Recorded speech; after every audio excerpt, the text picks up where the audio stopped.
Shalom jemaat Tuhan, senang sekali bisa berjumpa lagi dalam acara Light of Revival. Renungan firman Tuhan yang akan menuntun kita sepanjang hari. Firman Tuhan hari ini terambil dari kitab 1 Samuel pasal 16 ayat 7. Tetapi berfirmanlah Tuhan kepada Samuel, janganlah pandang parasnya atau perawakannya yang tinggi, sebab aku telah menolaknya.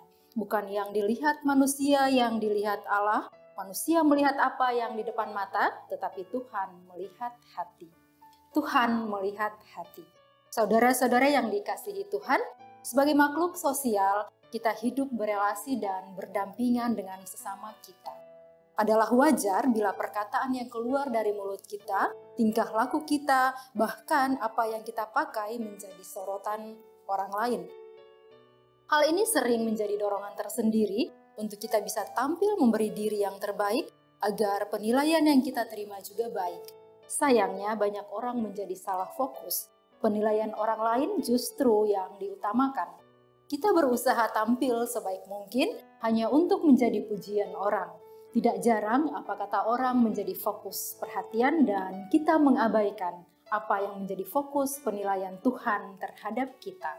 Saudara yang dikasihi oleh Tuhan, ketika Tuhan menyuruh Nabi Samuel untuk pergi ke rumah Isai untuk mengurapi salah seorang anak laki-lakinya menjadi raja menggantikan Saul, Nabi Samuel mendapati ada 7 anak laki-laki Isai yang berperawakan gagah perkasa. Ketika Samuel melihat Eliab, dalam pikirannya ia berkata, sungguh di hadapan Tuhan sekarang berdiri yang diurapinya. Nabi Samuel melihat Eliab dari penampilannya. Samuel menilai Eliab dari tampangnya yang kelihatan tinggi, gagah, perkasa bak seorang pahlawan. Tetapi tidak dengan Tuhan. Tuhan mengingatkan Samuel bahwa jangan lihat luarnya, jangan nilai dari casingnya. Tampilan luar yang indah dan gagah tidak menjamin indah dan gagah juga hatinya. Kitab 1 Samuel pasal 16 ayat yang ke-7 mencatat, berfirmanlah Tuhan kepada Samuel, janganlah pandang parasnya atau perawakan yang tinggi, sebab aku telah menolaknya. Bukan yang dilihat manusia, yang dilihat Allah. Manusia melihat apa yang di depan mata, tetapi Tuhan melihat hati. Dari ke-7 anak laki-laki Isai yang saat itu ada di hadapan Samuel, tidak seorang pun yang dipilih Tuhan. Ternyata Tuhan memilih anak bungsu Isai, yakni Daud yang saat itu sedang menggembalakan kambing domba ayahnya.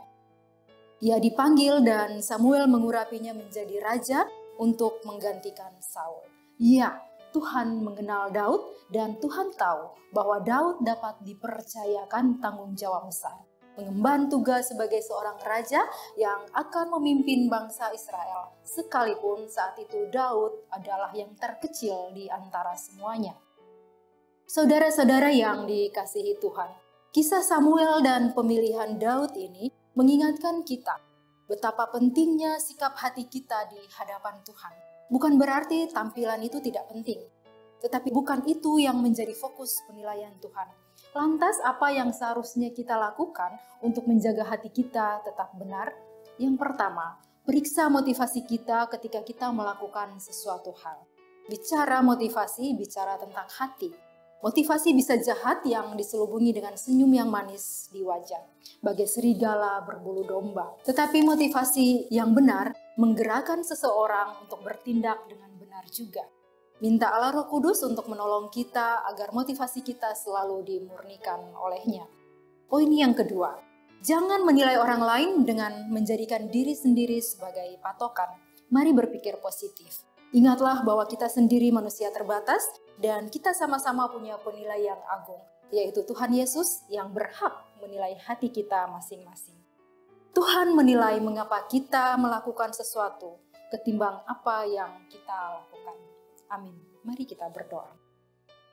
Tuhan Yesus, terima kasih untuk firman-Mu. Tolong kami untuk punyai sikap hati yang benar agar kami lebih bijak dalam melihat dan menilai sesama kami.